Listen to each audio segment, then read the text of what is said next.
사람들은 반응으로 그 사람을 알 수 있어요. 불쌍한 사람을 보면 불쌍한 사람에 대한 연민이나 반응이 내 동전 지갑이라도 꺼내게 될 것입니다. 사랑하는 사람에 대하여서는 조건 없이 아낌없이 주머니도 열게 될 것입니다. 경찰들이 하는 말 중에 자기들이 제일 무서운 사람은 힘센 사람 아니래요. 온몸이 문신인 사람도 아니래요. 경찰들이 제일 무서운 사람은요, 목숨 건 사람, 정직한 사람이래요. 그 사람들은 보이는 게 없어요. 목숨 건 사람보다 무서운 사람이 있을까요? 사도 바울이 역사 속에서 예수님 다음으로 그렇게 위대해질 수 있었던 것은 오늘 24절의 말씀처럼 그는 목숨을 걸었어요. 목숨을 걸었더니 저는 그 다니엘 기도회 중에서 풀빵 장사를 시작해서 와플 대학으로 하고 계신다는 장로님 간증 중에 여러분도 이제 은혜 받는 부분들이 각자 다르잖아요. 그래서 저는 그 배가 고파서 풀빵을 구우려고 하는데 고구마를 쪄갖고 왔는데 자기는 팥을 싫어한대요. 근데 붕어빵은 팥이잖아요. 근데 팥밖에 없을 때니까. 근데 팥은 자기는 못 먹으니까. 근데 고구마를 쪄가지고 왔는데 너무 차갑더래요. 아, 이걸 차가워서 이거 잘못 먹으면 체한다 싶어가지고 그 고구마를 썰어서 팥 대신 넣었다잖아요. 그게 유래가 되어서 아줌마 뭐 먹어요? 그러더래요. 손님들이. 학생들인데. 아, 이거는 고구마 넣은 붕어빵이야. 나도 줘봐요. 먹어볼래? 나눠줬더니 되게 맛있어요. 그래서 시작된 게 첫 개발품. 고구마 붕어빵. 그래갖고 그 다음에 치즈도 넣고 뭐 여러 가지 넣으면서 지금 100가지가 재료가 된대요. 뭐 들어갈 게 그렇게 많아요? 100가지가 되었다고 하는데 자기처럼 힘들고 어려운 사람이 왔을 때 나 붕어빵 장사 좀 하게 도와줘요. 나 와플 좀 팔게 도와줘요. 그리고 온다잖아요. 그러면 자기 가게를 놔두고 그 사람 너무 안타까운 마음에 가보니까 문을 안 열었대. 집에 가보니까 자고 있더라는 거예요. 아니 오늘 장사 안 나가냐? 비 오잖아요. 아니 가난하면서도 비 오면 비 온다고 쉬고 눈 오면 눈 온다고 쉬더래. 비가 오면 대수냐. 비 와도 해야 된다. 그걸 다 옷을 챙겨서 입혀갖고 나와서 장사를 시킨대요. 근데 그것은요, 그 장로님의 그 말을 들으면서 영혼에 대한 사랑이 있는 거예요. 그렇죠? 그 사람을 사랑하는 거예요. 왜 그러느냐? 주님의 마음이 아니라면 아유 저러니까 가난하지 이러고 가요. 비 온다고 쉬고 눈 온다고 쉬고 너 언제 벌어서 먹고 살을래? 이러고 그냥 판단만 할 거예요. 근데 이 사람은 그러면 안 돼. 이렇게 쉴 거 다 쉬고 돈을 못 벌어. 그러니까 나가보자. 비 와도 손님 있을 거야. 붕어빵에 비 오는데 무슨 손님이 있겠어요. 근데 그렇게 나갔는데 하나님이 이제 그를 인도하시잖아요. 근데 그렇게 장사가 잘 되는데도 여름에는 안 되더라잖아요. 6월 달도 되기 전에 벌써 풀빵 손님은 끝났는데잖아요. 큰일 났다. 여름에 사계절을 뭘 먹고 살지 고민을 하면서 돌아다니면서 이제 궁리하는 거예요. 그는 두드리고 찾는 사람이더라고요. 그렇죠? 그래서 막 찾으러 다니는데 와플을 누가 먹고 있더라잖아요. 와플. 그때는 인기가 없을 때예요. 와플을 먹는데 야 저거다. 저거는 계절을 안 타겠다. 사계절 다 되겠다. 고구마 먹던 걸 응용해서 와플에는 딱 소스가 2가지였대잖아요. 매운 거, 크림. 그죠? 그렇게 들어가는데 자기 거기에 고구마, 치즈, 뭐 옥수수, 뭐 이렇게 매운 거 안 매운 거 막 섞어서 여러 가지 다양하게 만들었더니 와플이 그렇게 잘 팔리더라잖아요. 그 결국은 와플 대학 사장님이 되어서 이제 해외까지 진출하게 되었는데 어느 직업이나 식당 하는 사람은 식당 하는 그 나름대로 또 학원 하는 사람은 학원 하는 나름대로 또 여러분이 직업이 다 다양하지만 그 가운데서 우리가 동일점을 찾아요. 제가 교육부 전도사를 10년 했거든요. 근데 어른들만 상대하면서 매일 안방에서 신방하면서 불로불로만 하다가 꼬맹이 같은 유치부 애들 앞에 설교를 하니까 어떻게 해야 될지 모르겠더라. 야 이거 손짓 발짓을 다 해야 되나? 애들 앞에서 어떻게 이걸 설교를 하지? 아우 나는 전공도 안 했는데 유아교육을 전공 안 했는데 애들 앞에서 어떻게 설교하지? 보통 고민이 아니더라고요. 그리고 이거 초등학교, 중고등학교 저한테 맡겨진 인원이 550명이었어요. 550명의 이 제적 인원을 이걸 어떻게 제가 이걸 감당할까 싶어갖고 궁리하면서 겁나니까 이제 기도부터 하는 거예요. 하나님 감당할 수 있는 능력을 주세요. 지혜를 주세요. 이 아이들을 어떻게 설교해야 돼요? 나는 어른들만 상대해봐가지고 아기들 설교는 안 해봤는데 어떻게 해야 돼요? 그 기도하는데 그냥 성령 충만 위해서 기도하라는 마음만 오더라고요. 자, 성령에 충만해지니까 여러분 아이들 앞에 섰는데 번뜩 그냥 생각이 나요. 본문은 똑같아요. 돌아온 탕자에 대한 거예요. 근데 아이들에 대해서요, 이 잎사귀 하나 가지고도 응용이 바로바로 되는 거예요. 꽃꽂이에 놓은 이 잎사귀 하나 가지고도 응용이 되고, 아이들이 애들은요 설교 10분 넘으면 베베 꼰대. 아이들은 10분이 넘으면 이제 베베 꼬니까 10분 이상 설교를 못한대. 저는 아이들 설교 30분씩 했어요. 왜요? 베베 안 꼬이니까. 아이들이 아멘 아멘 해요. 일단 준비해라 아멘. 제가 가끔 말하잖아요. 재영이 지금은 저렇게 건장하게 잘 커서 누가 알아주든지 안 알아주든지 와서 기타 치지만 쟤 때문에 내가 속을 많이 썩었어요. 앞에서 설교를 하면 뒤에서 방석 던져요. 그럼 아주 산만하잖아요. 그러면 이제 여러분 아브라함의 아들 이름이 뭘까요? 그럼 방석 던지던 재영이가 이삭이요 이래요. 듣긴 듣는 거더라고요. 그래서 여러분들이 어떤 때는 졸음이 와서 졸릴 때도 있고 설교에 집중 못할 때도 있어도 저는 희망을 놓치지 않아요. 왜 그러냐면 여러분들 중에는 반드시 이삭이요 할 사람들이 나올 줄로 믿습니다. 왜? 믿음은 들으면서 난다고 그랬거든요. 그래도 집에서 안 졸고 여기 와서 졸잖아요. 그럼 여기 와서 졸다 보면 듣는 소리가 있을 줄로 믿습니다. 아이들 설교가 그렇게 재밌었어요. 그리고 나서 제가 기도하는데 성령님께서 이런 마음을 주시더라고요. 영은 나이가 없고 영은 다 한 성령이다 그래요. 한 성령이 하시니까 안 통하는 데가 없어요. 그리고 이제 교육부 전도사를 맡자마자 중책이 주어지는데 교육 목사가 있는데도 저한테 그때 총회가 막 생겼을 때예요. 순복음에서 막 나와가지고 군소교단으로 시작을 하는데요. 교사 강습회는 해야 되잖아요. 여름 성경학교가 다가오니까 우리가 본부교회. 그럼 교사 강습회를 하는데 우리가 교사로 주한장로교회 가가지고서 강습회 다녀봤지만 우리가 주최한 적은 없거든요. 근데 명령이 떨어진 거예요. 교단 산하교회 100여 교회가 여름 성경학교를 개최하려면 교사 강습회를 해야 되는데 이제 다른 교단에 갈 수가 없으니까 우리 교회에서 진행할 겁니다. 교육부에서 전체적으로 총괄해서 총회 모든 목사님들 교사들 다 불러놓고 하는 교사 강습회를 진행하십시오. 저는 교육 목사님이 계시니까 제가 죄송한 표현이지만 역량이 되실까? 저는 말할 것도 없고요. 저는 토하고 우리 교회와 우리 규모와 우리 이 그릇으로 그 역량이 될까 싶었어요. 근데 그 말씀 떨어지고 1시간도 안 지났는데 교육 목사님이 부목사님이 불러요. 갔더니 전도사님 교사 강습회 1회 그럼 주제 표어 또 주요 성구 이거를 당회장 목사님한테 여쭤봐서 물어보시고요. 총괄해서 진행하십시오. 당신이 총괄해야지.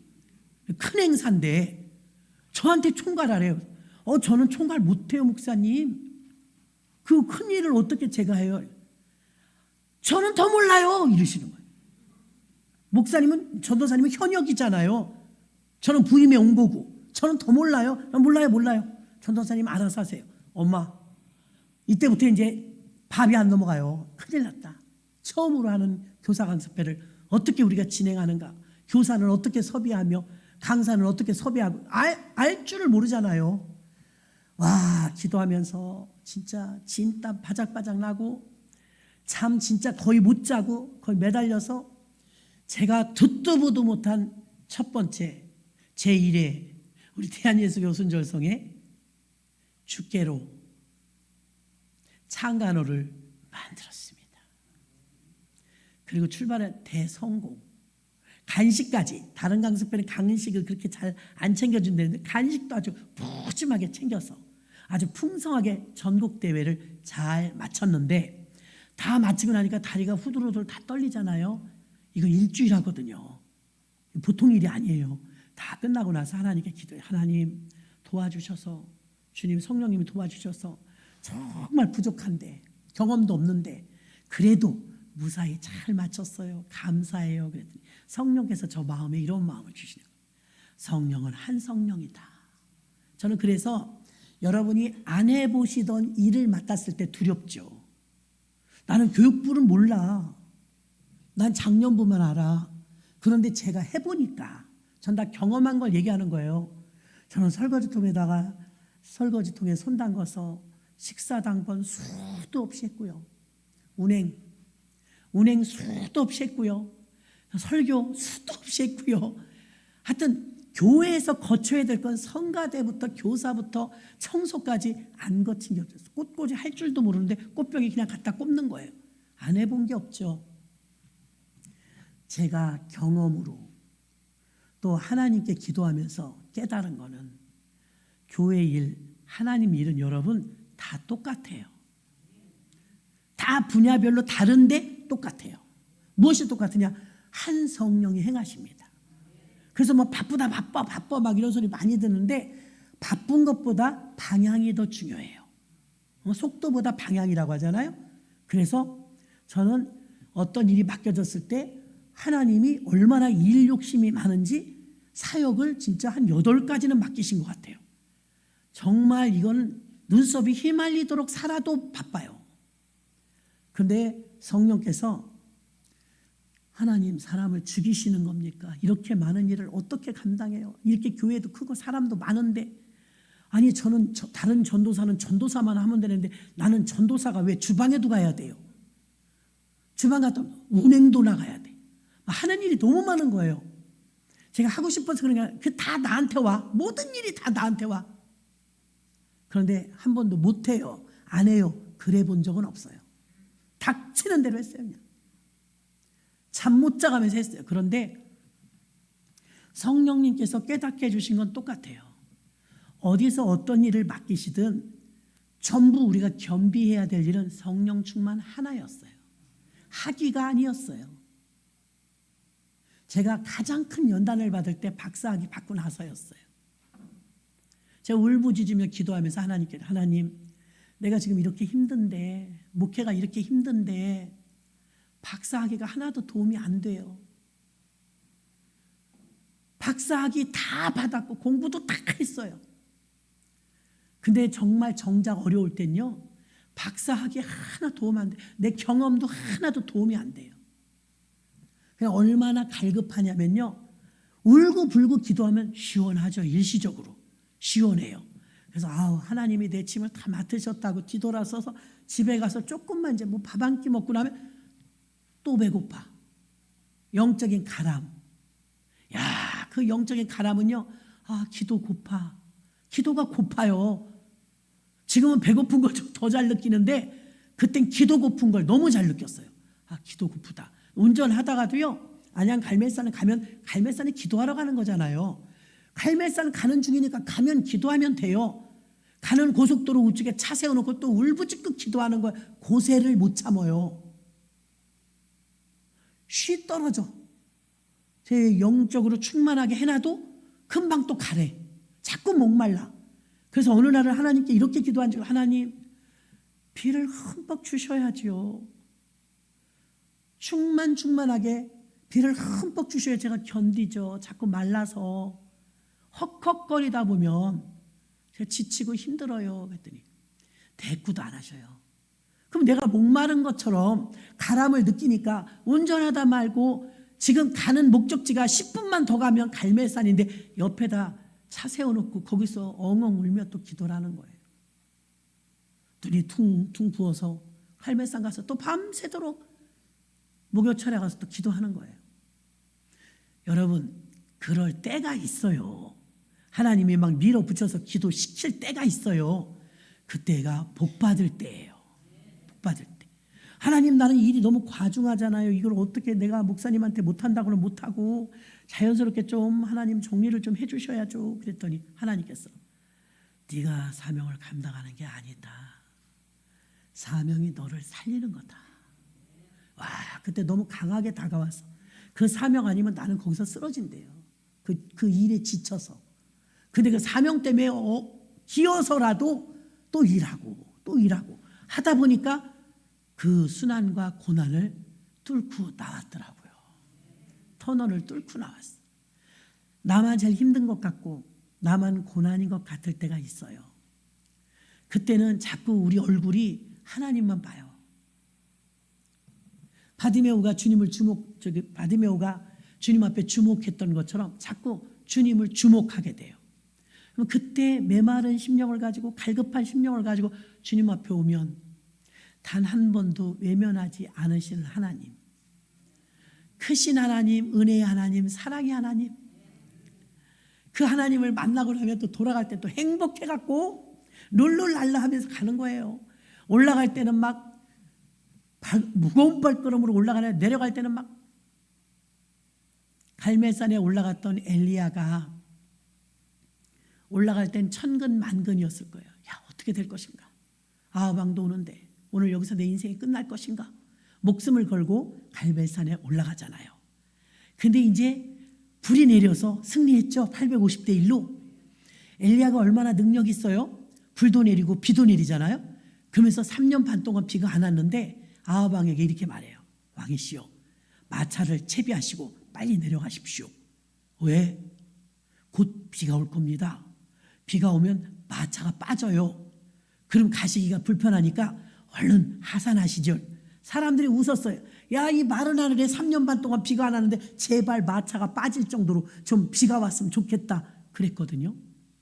근데 마차를 타고 채비하고 내려가는데 다시 기도합니다. 무릎과 무릎 사이에 얼굴을 놓고, 그렇죠? 얼마나 간절하게 기도해요. 저도 날씬했을 때는요, 무릎과 무릎 사이에 머리가 들어갔어요. 저 엘리야처럼 기도한다고 늘 그렇게 기도했어요. 그러면 허리가 끊어질 듯이 아파갖고요, 허리를 꼬집으면서 쥐어뜯으면서 기도했거든요. 힘이 딸려서. 지금 안 구부러져요. 놀라운 일이에요. 안 구부러지고 교만해서가 아니고 뚱뚱해서. 안 구부러지고 허리가 아프게 지치게 기도하지 않고요, 그런 힘이 있어요. 기도할 힘이 있다고요. 제가 게을러서 못하면 못했지 기도하다가 허리가 끊어질 것 같고 환도가 부러질 것, 그런 건 없어요. 이제 덩치가 있으니까 그런 힘은 있다. 그러니까 기도도 여러분 힘 있어야 돼요. 힘. 그래서 힘 있게 그렇게 기도를 하는데 하나님께서 갈멜산에서 무릎과 무릎 사이에, 그러면 엘리야도 날씬했던 거예요. 머리를 넣고 기도하는데 아무리 기도해도 먹구름이 와야 비가 오잖아요. 게하시에게, 야 사완아, 저기 그 무슨 대서양이에요? 뭐예요? 저기 가서 바다 지평선을 봐라. 구름이 오는가? 없어요. 햇볕이 쨍쨍이에요. 아유, 아직도 없어요. 7번을 갔거든요. 미안해서 저 없긴 없는데요, 저 끝에서 손바닥만한 구름 하나 떴어요. 아, 됐다. 그 손바닥만한 구름이 먹구름을 몰고 올 거야. 믿음도 좋아요. 그 게하시가 웃겨. 아이고, 늘 떠 있는 건데 뭐, 이렇게 생각했을지도 몰라요. 근데 우르릉 쾅쾅 하더니 비가 억수로 내리기 시작했는데 그 시간이 얼마나 됐을지는 몰라요.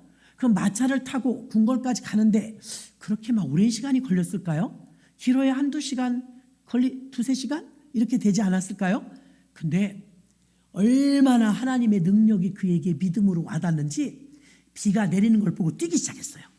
엘리야가. 성경에 여러분 읽어봐요. 열왕기상 18장 19장에. 그럼 막 뛰어내리니까 우리가 볼 때는 뻥 같아요.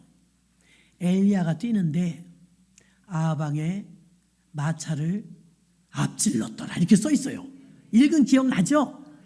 아우, 너무 웃기지 않아요 여러분? 그 사이에 7번 기도했고, 그럼 시간이 좀 흘렀을 거 아니에요. 근데 얼마나 신나는지 발걸음이 마차를 앞질렀대요. 와, 그러니 이 사람의 엘리야의 마음이 뛸 듯이 기뻤던 거예요. 힘든 줄도 몰랐던 거예요. 나를 통해서 하나님의 영광을 드러냈다는 그 성취감, 그 기쁜 마음이 엘리야로 하여금 마차를 막 앞질러 갈 정도의 강력한 능력의 발걸음으로 바꾸신 줄 믿습니다. 그리고도 지칠 줄을 몰라요. 한때 하나님이 우리를 붙들었을 때는 그래요. 지칠 줄을 몰라요. 밤을 이틀 3일 새도요 끄떡없어요. 주의 일을 하는데요 그냥 기뻐요. 어디서 힘이 나오는지 몰라요. 힘이 뭐 용수 숨치듯 나와갖고 해도 그런 사람은 세상이 어떻게 해보지 못한다고 사도행전에 나오죠. 성령에 충만한 사람은 세상에 못 이겨본대잖아요. 어떻게 해볼 수가 없대잖아요. 이게 벅차오르는데 누를 수가 없는 거예요. 얼마나 강력한 역동적 믿음이 나오는지. 사도행전 교회는요 거친 숨소리를 냈다고 했죠. 헉헉거리면서 거친 숨소리를 냈는데 이 숨소리는요 달리기 하던 마라톤 선수가 꼬리지름했을 때 헉헉거리는 것과 같아요. 역동적인 숨소리죠. 거친 숨소리. 그래 여러분 생존형 인간에게 들어보면 새근새근하는 숨소리만 들리지 거친 숨소리는 들을 수가 없어요. 자는 건지 죽은 건지 모를 정도로 소리가 안 나요. 역동적이지 못한 것이죠. 예, 젊음이라는 것도 있지만요 하나님이 힘 주시면 이와 같습니다. 예, 지칠 줄 모르고요 힘든 줄 몰라요. 그리고 그 일이 너무 기쁘니까 그 일로 인하여서 이해타산 계산할 줄 몰라요. 하나님이 힘 주실 땐 그렇다 이 말입니다. 그래서 남자분들은 이해하지 못하는데 아이를 출산해 보면 그거 이해 금방 합니다. 제왕절개 말고요. 자연 분만을 하면 아기가 배에서 돌잖아요. 보이지도 않아요. 아기가 도는지 어쩐지 어떻게 알아요? 배 안에 있는 일을. 근데 희한하게 엄마가 갑자기 응! 그리고 힘을 줘. 내가 깜짝 놀랐어요. 나는 가만히 있는데 얘가 응! 이래. 안 믿으시네. 그걸 믿으셔야 돼요. 그거 진짜 희한하더라고요. 다시는 경험할 수 없는 일이에요 이제는. 근데 킥킥거리고 웃는 분들은 그걸 다 이해하는 거예요 지금. 나는 내 의사는 가만히 있어요. 근데 내 몸이 응! 이러더라니까. 나는 응! 그렇게 고상하게 하고 싶었지 그렇게 드라마처럼 그렇게 막장처럼 하고 싶지 않았거든요. 웬걸 얘 몸이 자동 반응이에요. 응! 응! 이래요. 힘이 내 힘으로 아기를 낳는 줄 알았는데 아기 낳을 힘을 하나님이 주시더라고요. 남자분들은 그게 뭔지 모를 거예요. 그래서 저 깨달았어요. 하나님의 일을 할 때도 하나님이 그 일을 감당할 만한 힘을 주시는구나. 가장들의 무게 보세요. 더럽고 치사한 거 생각하면 사표 쓰고 싶죠. 멋지게. 왜 일을 못 그만둬요? 가족 때문 아닙니까? 가족? 예, 가족만 아니면 나도 막 날아다니고 싶고 안 하고 싶고 이런 아빠들이 많을 거예요. 근데 왜 그걸 꾹꾹 눌러가며 참아요? 그 참을 수 있는 힘이 사실 그 사람에게는 없는데 가족이라는 이 무게감, 내가 부양해야 될 가족들, 이게 있으면 그냥 흘려버리고 이겨버리고 승리합니다. 그 이유가 무엇입니까? 감당해야 된다는 걸 아는 거죠. 그럼 감당하려고 하면 감당할 만한 힘을 주십니다. 주님의 일은 특히 더 그래요. 하나님이 감당할 만한 힘을 주시는 줄 믿습니다. 성령님이 역동적인 믿음이라는 책이 있는데요. 그 저자는 매튜 폴터너예요. 매튜 폴터너는요. 당신의 삶이 예수님이 인도하실 때 당신은 어떻게 반응하는가 이런 대목이 나와요. 열정적이고 자극적이고 무리를 일으키며 도전적이고 역동적으로 반응하면 그 문제는 응답된대요. 자, 바디메오는 뭐 많이 배웠다, 똑똑하다 이런 내용은 없어요. 뭐 나면서부터 거지였고 안진뱅이가 뭐 부자였겠어요? 많이 배웠겠어요? 근데 이 사람은 예수님이 지나간다는 소리에 역동적인 것이 일어나요. 다윗의 자손 예수야! 막 사생 결단을 내듯이 쫓아왔는데 그 결과 그는 평생 서지 못했던 다리가 일어서고 또 바디메오는 눈을 뜨고 이런 기적이 일어난 것은요. 그들의 믿음이 그 순간 역동적으로 일어났다는 거예요. 그래서 시편에서도요, 하나님께서는 우리에게 마음의 소원을 주신대요. 소원. 마음의 소원을 주시고 주신 소원을 향하여 가게 하신대요. 그럼 하나님께서 우리에게 소원을 줬을 때는 소원을 감당할 만한 믿음도 같이 부여해 주시는 것입니다. 사도행전에 나타난 모든 믿음의 특징 중에 특징은 역동적이었다는 거예요. 역동적. 그래서 초대교회 성도들은 언제나 활기가 넘쳤으며 믿음을 행동으로 보여주었습니다. 마가다락방에서 성령을 받은 후 그들은 하나님 말씀에 벅찬 가슴을 안고 바로 실천하기 위해서 떡을 떼며 찬미하며 모든 재물을 통용하고 방언하고 병자를 일으키고 복음을 위해서 고난과 죽음을 각오하며 전도하고 부흥하는 역사가 일어났는데, 이때 공통적으로 나타난 성도들의 특징은 역동적이었다는 거예요. 곧 가서, 바로 가서, 이런 대목들이 많이 나옵니다. 나중에, 다음에, 이런 단어들이 없어요. 굉장히 역동적이었다는 것입니다. 자, 데살로니가 교회도 볼까요? 초대교회 때 만들어진 교회인데요, 데살로니가전서 1장 3절에 보면 너희의 믿음의 역사, 세 가지입니다. 너희의 믿음의 역사, 두 번째 사랑의 수고. 믿음의 역사와 사랑의 수고와 소망의 인내, 이 세 가지가 데살로니가 교인들에게는 있었다는 거예요.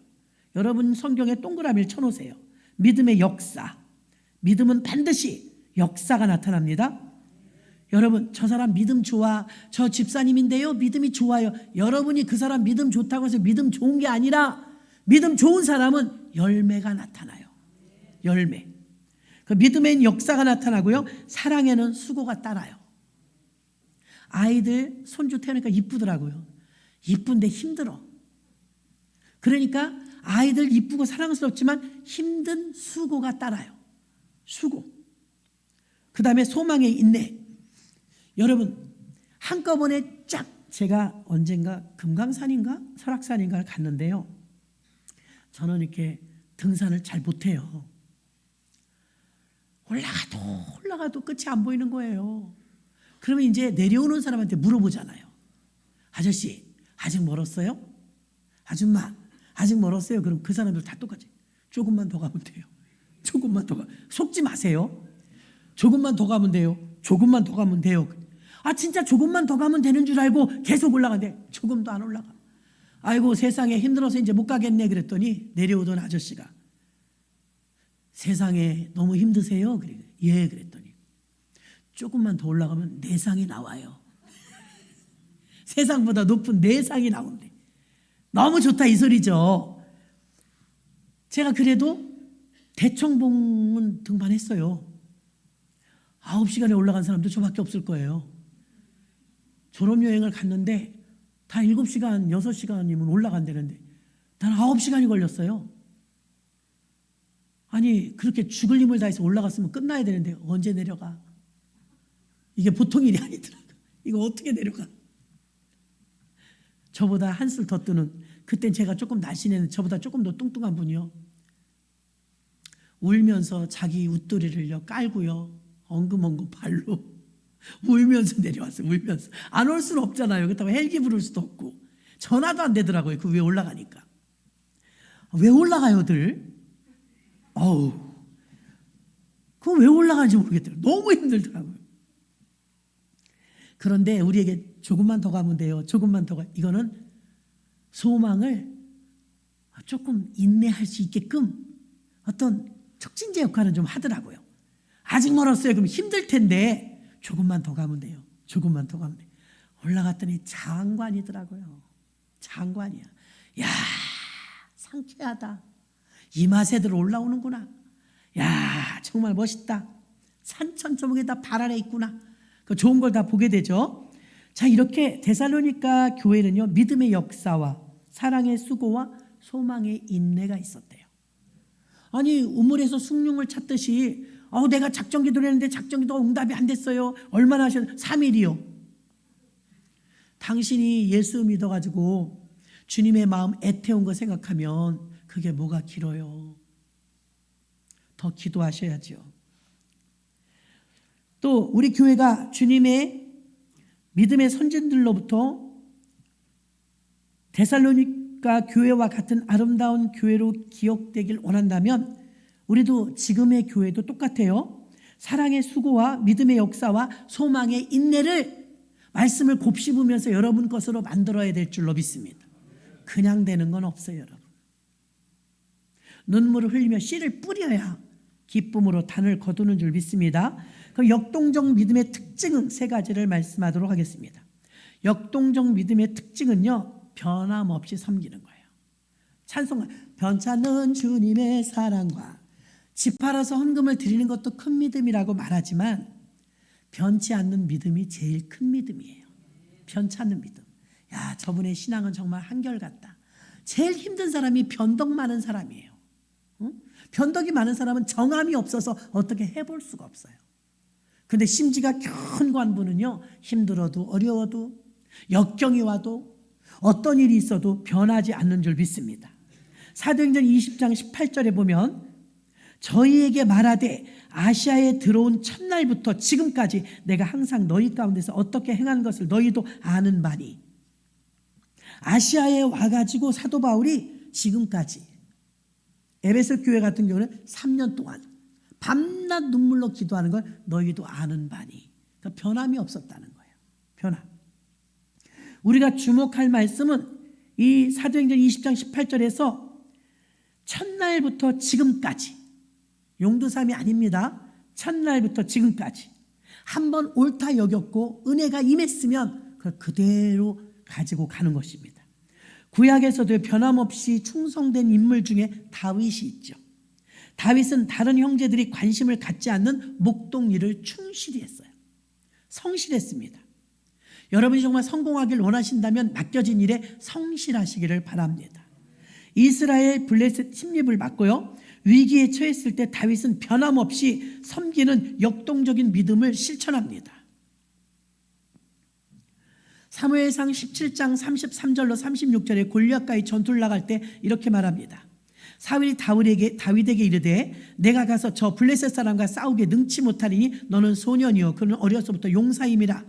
다윗이 사울에게 고하되 주의 종이 아비의 양을 지킬 때 사자나 곰이 와서 양떼에게 새끼를 움키면 내가 따라가서 그것을 치고 그 입에서 새끼를 건져내었고 그것이 일어나 나를 해하고자 하면 내가 그 수염을 잡고 그것을 쳐 죽였었나이다. 주의 종의 사자와 곰도 쳤은즉 사신 하나님의 군대를 모욕한 이 할례 없는 블레셋 사람이니까 그가 그 짐승의 하나와 같이 되리이다. 아멘. 대단한 다윗이죠. 여러분에게도 지난날 과거 때의 힘이 있을 거예요. 내가 가장 어려울 때, 하나님께 절규의 때 주님이 응답해 주셨던 과거의 힘들이 있을 거예요. 다윗은 그것도 다 사용했어요. 과거에 내가 양을 칠 때 곰과 사자가 내려와서 양을 움켜가면 끝까지 쫓아가서 내가 양을 찾아왔고 그 수염을 뽑아서 쳐 죽였나이다. 아니, 어린아이가 사자를 어떻게 쳐 죽여요? 집채만한 곰을 어떻게 쳐 죽여요? 다윗은 그걸 다 신앙으로 고백하는 거예요. 그때 주셨던 힘이 하나님이 주신 힘이었다고 지금 고백하는 거예요.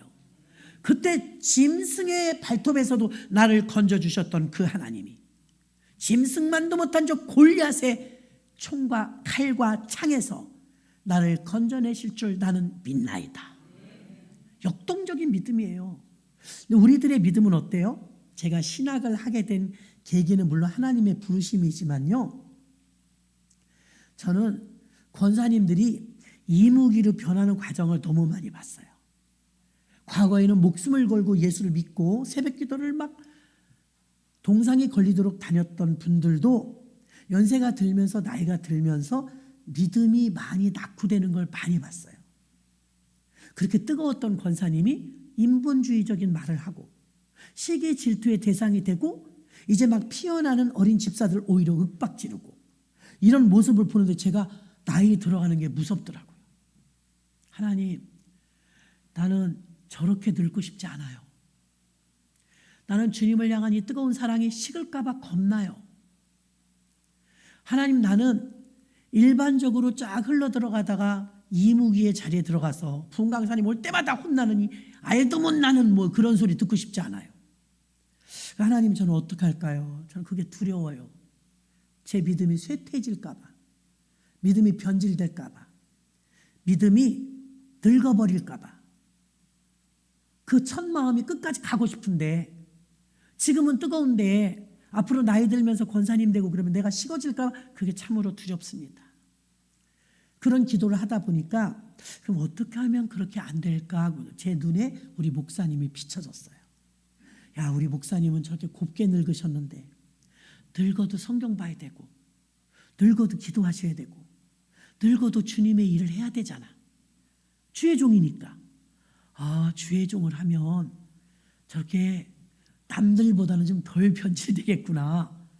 그 생각이 저한테 들었던 찰나에 목사님께서 신학하라 그러시더라고요. 그러면 어렸을 때부터 우리 사남매가 크는데 유명한 부흥 강사님 목사님들을 저희 집에서 식사 대접을 거의 다 했어요, 어머니가. 그럼 그럴 때 기도들을 좀 많이 받거든요. 그럼 예언하시는 분들도 있고 특별한 기도를 해주시는 분들도 있었어요. 근데 저희 사남매 중에 유독 우리 오빠 목사님 기도할 때는 주의 종이라고 다 그러시더라고요. 잘 기르십시오. 주의 종입니다. 어릴 때 고등학교 때부터 주의 종입니다. 주의 종입니다. 그래요. 그걸 저도 곁에서 들었잖아요. 그러니까 저 사람은 주의 종 되려나 보다 그랬어요. 근데 신학을 제가 더 먼저 하게 됐죠. 저는 그런 기도와 그런 예언을 받아본 적은 없어요. 아, 복 많이 받겠대요. 근데 우리 목사님만 유독 저에게 안수기도 하면 그렇게 울으셔요. 목사님이 제가 그렇게 젊고 아들 낳고 딸 낳고 남편 뭐 국영기업체 다니고 그냥 안전하잖아요. 생활이. 그런데 우리 목사님은 헉헉거리면서 제 머리에 손 얹으면 울었어요. 그래서 목사님 왜 그러세요? 그랬더니 사명이 크다. 사명이 크다. 사명이 커. 이러면서 우셔요. 그래서 이 심란하다. 이거 큰일 났다. 사명이 크다 그러니까. 지금 상황은 굉장히 안락했거든요. 근데 사명이 크다 그러시는 거예요. 근데 이제 목사님이 신학하라고 그랬고 순종을 하는데 순종할 때 첫째는 목사님이 가라고 그래서 순종했고 저가 그래도 기도해보고 싫으면 못 가잖아요. 근데 제 마음속에 그게 있었다고요. 아, 나를 묶었으면 좋겠어. 로봇처럼. 이렇게 흔들면 움직이는 인형처럼 누군가 조종하는 인형 있잖아요. 이렇게 움직이는 인형. 그건 줄을 움직일 때마다 이러고 움직이더라고요.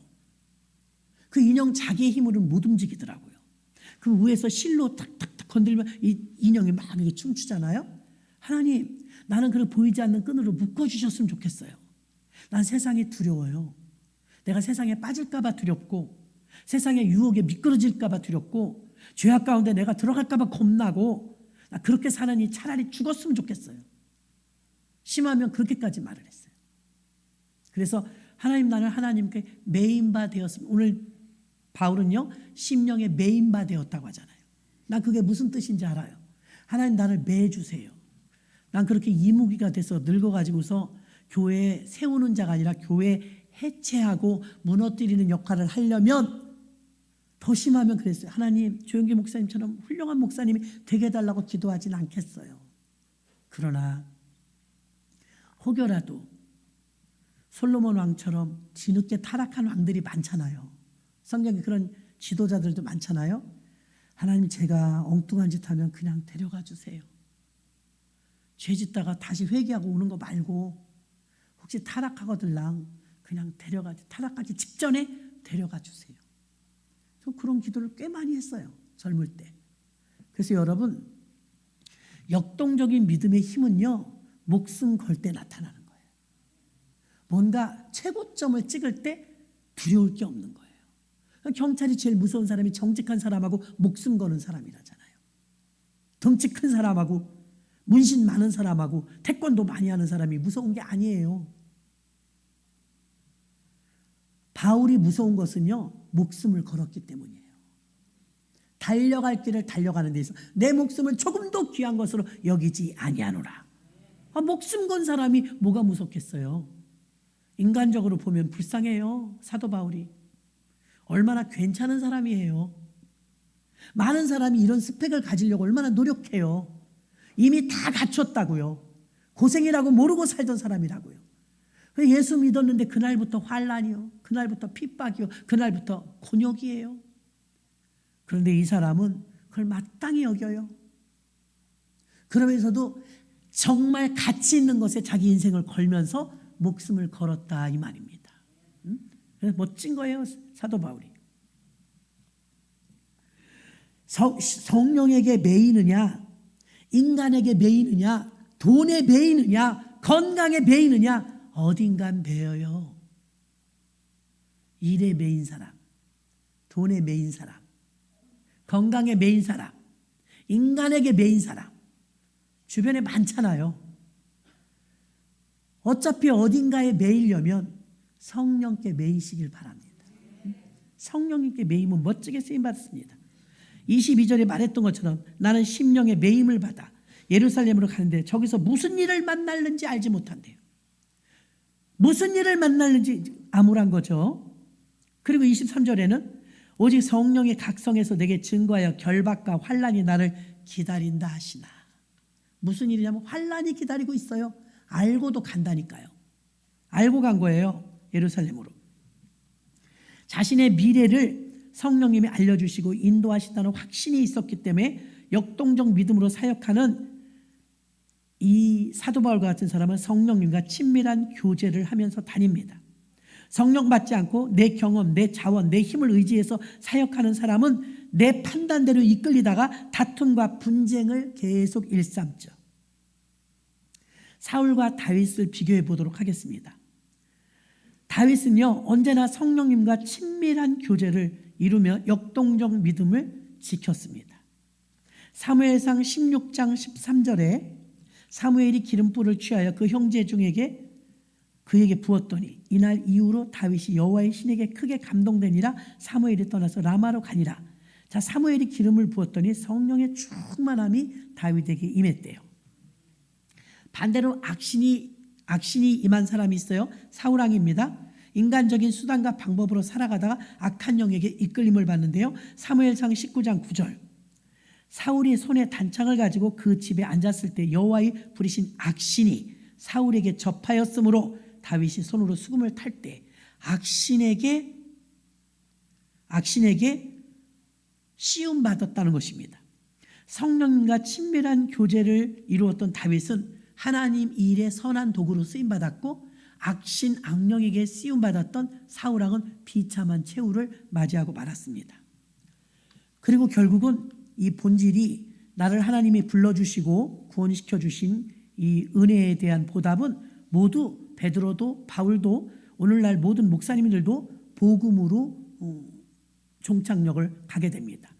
복음을 위해서 끝까지 그가 복음을 전하는 일을 주업으로 삼았다는 것입니다. 일시적으로 천막을 깁는 일을 하지만 그것은 복음을 전하는 일을 밑받침해 주기 위해서 그 수입원을 삼았던 것이고 돈 버는 게 목적은 아니었다는 것입니다.